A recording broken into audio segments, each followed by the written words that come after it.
Bonjour tout le monde. Alors aujourd'hui, dans cette température magnifique avec le tombeau du prophète Shmuel derrière nous, nous allons essayer d'élucider quelques points supplémentaires sur la fête de Pessah.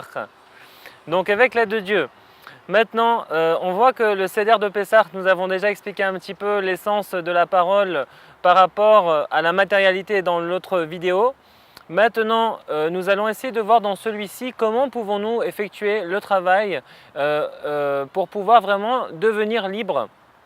Puisque c'est un travail, comme nous l'expliquerons, qui prendra bien 50 jours et non pas 7 jours comme certains le pensent. Donc la fête de Pessah, d'accord, si on intervertit les lettres, nous avons dit qu'au niveau sonore, les sages nous ont permis de faire certaines allusions, ce qui veut dire que Pessah, quoique l'orthographe hébraïque pourrait se faire modifier légèrement, puisque Pessah, la bouche qui parle, s'écrivrait en réalité P, sa mère, et ensuite on aurait d'accord, on en aurait Peshinechet, mais nous voyons que les sages nous ont permis de faire quelques modifications sonores pour pouvoir arriver à des conclusions. Donc nous voyons que Pessah, ça veut aussi dire la bouche qui parle, comme nous l'avons élucidé dans la vidéo précédente, qui voulait dire la bouche qui va servir à parler, donc utiliser sa fonction humaine pour sortir de l'animalité, pour rentrer dans l'ordre humain et devenir donc des hommes libres.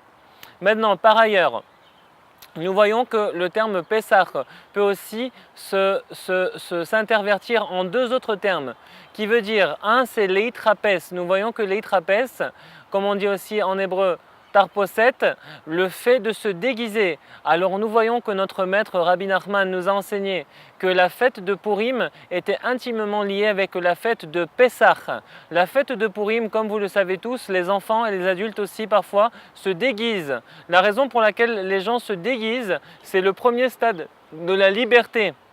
Ça fait allusion au concept dont nous avions parlé précédemment et que je vais répéter, qui est aussi mentionné dans le Mesilat Yesharim, qui est un livre écrit par le Rabbi Chaim Moshe Luzzatto.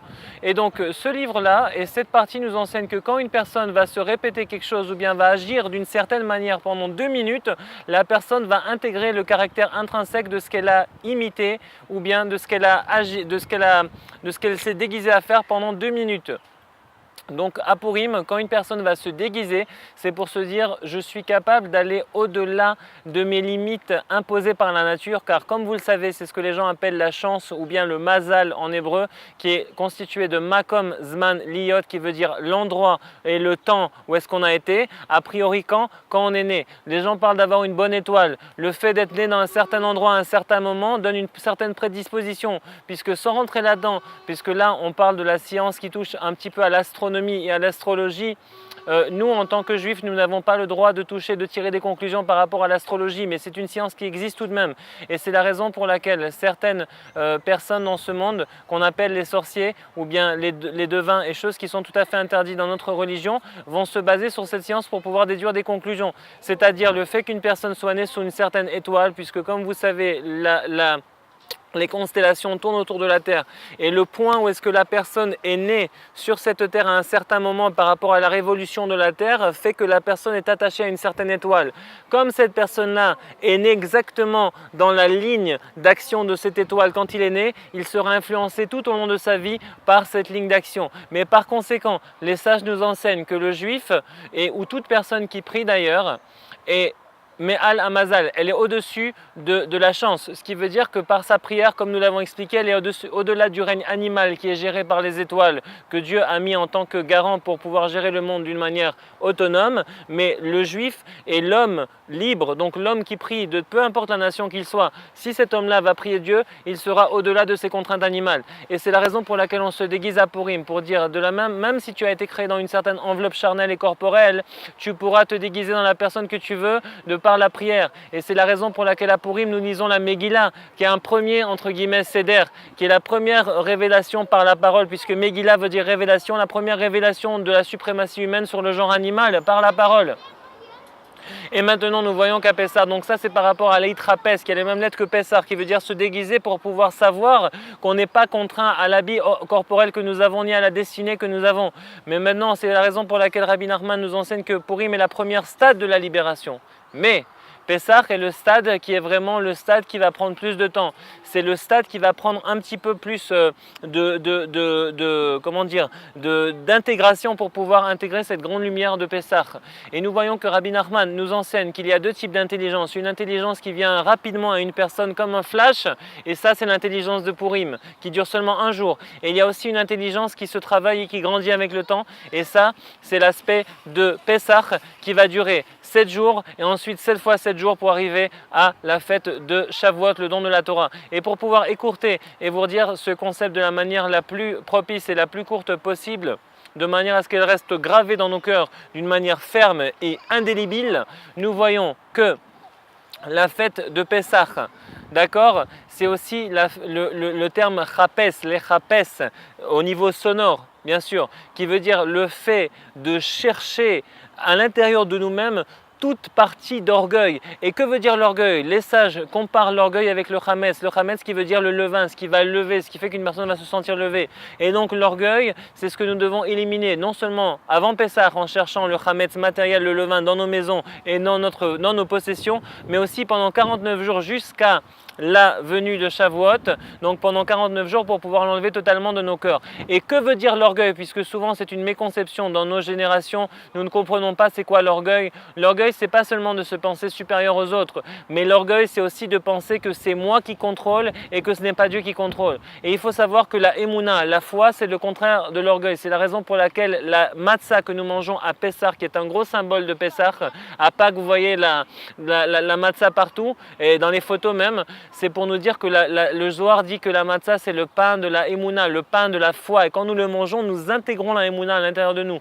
Maintenant, il est prouvé au niveau scientifique, même si encore une fois je répète que ce cours n'est pas du tout pour venir prouver la Torah, bien au contraire, simplement c'est pour nous donner certains renforcements par rapport à ce que notre esprit peut comprendre, comme nous ne sommes pas tous des grands kabbalistes qui connaissent la mictite de la Torah, et c'est pour nous enseigner que le fait de ne pas manger du levain pendant 7 jours va affecter le corps, car il est prouvé que le cerveau possède une ADN, le corps possède une ADN, mais cet ADN c'est le code génétique de la personne, mais le cerveau va envoyer ce qu'on appelle des ARN messagers, et les ARN messagers sont des messages, sont une partie de l'ADN qui sont envoyés par les neurotransmetteurs du cerveau partout dans le corps pour pouvoir influer le corps selon une certaine modification dépendamment du besoin. Si une personne ne mange pas de levain pendant 7 jours, il est prouvé que le cerveau envoie des ARN différents, ce qui veut dire que le corps humain aura des réactions différentes par rapport aux perceptions, et cela ça s'est effectué par le fait de ne pas manger de levain pendant Pessah